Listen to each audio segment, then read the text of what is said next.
સામાન્ય રીતે મગફળી ટાઈમપાસ માટે ખાવામાં આવે છે, પરંતુ તેને ખાનારને નથી ખબર કે મગફળીમાં ઘણા પોષક તત્વો મળી આવે છે.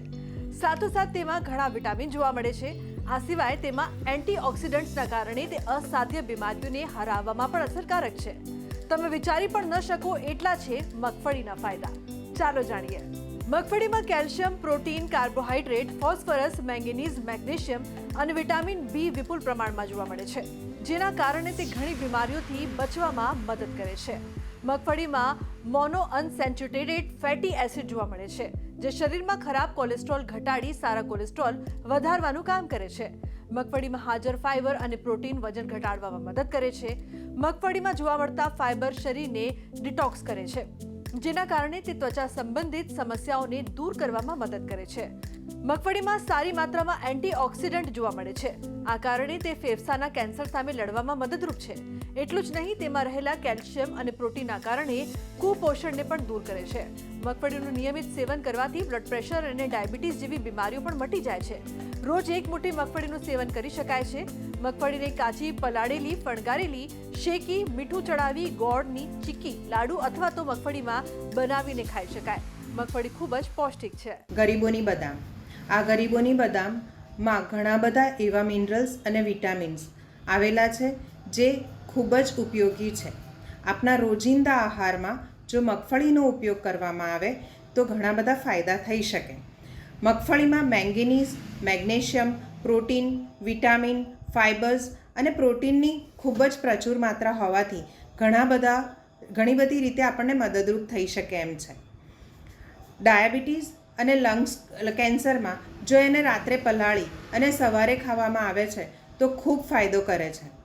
એવી જ રીતે જો તમને વજન વધતું હોય અને વજન ઉતારવા માટે થઈને ખાવી હોય તો જમ્યા પહેલાં શેકેલી મીઠા વગરની શીંગ ખાવ છો તો એનાથી તમને ખૂબ ફાયદો થાય છે. સામાન્ય રીતે મગફળી ટાઈમપાસ માટે ખાવામાં આવે છે, પરંતુ તેને ખાનારને નથી ખબર કે મગફળીમાં ઘણા પોષક તત્વો મળી આવે છે. સાથોસાથ તેમાં ઘણા વિટામિન જોવા મળે છે. આ સિવાય તેમાં એન્ટીઓક્સિડન્ટ્સના કારણે તે અસાધ્ય બીમારીઓને હરાવવામાં પણ અસરકારક છે. તમે વિચારી પણ ન શકો એટલા છે મગફળીના ફાયદા. ચાલો જાણીએ. મગફળીમાં calcium, protein, carbohydrate, phosphorus, manganese, magnesium અને વિટામિન બી વિપુલ પ્રમાણમાં જોવા મળે છે, જેના કારણે તે ઘણી બીમારીઓથી બચવામાં મદદ કરે છે. મગફળીમાં મોનો અનસેચ્યુરેટેડ ફેટી એસિડ જોવા મળે છે, જે શરીરમાં ખરાબ કોલેસ્ટ્રોલ ઘટાડી સારા કોલેસ્ટ્રોલ વધારવાનું કામ કરે છે. મગફળીમાં હાજર ફાઇબર અને પ્રોટીન વજન ઘટાડવામાં મદદ કરે છે. મગફળીમાં જોવા મળતા ફાઇબર શરીરને ડિટોક્સ કરે છે, જેના કારણે તે ત્વચા સંબંધિત સમસ્યાઓને દૂર કરવામાં મદદ કરે છે. મગફળીમાં સારી માત્રામાં એન્ટીઓક્સિડન્ટ જોવા મળે છે. આ કારણે તે ફેફસાના કેન્સર સામે લડવામાં મદદરૂપ છે. એટલું જ નહીં, તેમાં રહેલા કેલ્શિયમ અને પ્રોટીનના કારણે કુપોષણને પણ દૂર કરે છે. મગફળીનું નિયમિત સેવન કરવાથી બ્લડ પ્રેશર અને ડાયાબિટીસ જેવી બીમારીઓ પણ મટી જાય છે.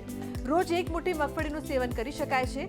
મગફળીને કાચી, પલાળેલી, ફણગારેલી, શેકી, મીઠું ચડાવી, ગોળની ચીક્કી, લાડુ અથવા તો મગફળીમાં બનાવીને ખાઈ શકાય. મગફળી ખૂબ જ પૌષ્ટિક છે. ગરીબોની બદામ. આ ગરીબોની બદામમાં ઘણા બધા એવા મિનરલ્સ અને વિટામિન્સ આવેલા છે જે ખૂબ જ ઉપયોગી છે. આપણા રોજિંદા આહારમાં જો મગફળીનો ઉપયોગ કરવામાં આવે તો ઘણા બધા ફાયદા થઈ શકે.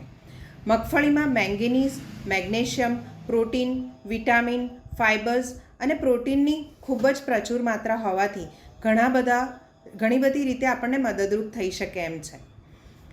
ડાયાબિટીસ અને લંગ્સ કેન્સરમાં જો એને રાત્રે પલાળી અને સવારે ખાવામાં આવે છે તો ખૂબ ફાયદો કરે છે. એવી જ રીતે જો તમને વજન વધતું હોય અને વજન ઉતારવા માટે થઈને ખાવી હોય તો જમ્યા પહેલાં શેકેલી મીઠા વગરની શીંગ ખાવ છો તો એનાથી તમને ખૂબ ફાયદો થાય છે. તો આજના મારા આ અહેવાલમાં બસ આટલું. ફરી મળીશું એક નવી અને મહત્વપૂર્ણ જાણકારીની સાથે, પરંતુ આ વિડીયોને આપ ખાસ લાઈક કરજો અને શેર પણ કરજો. નમસ્કાર.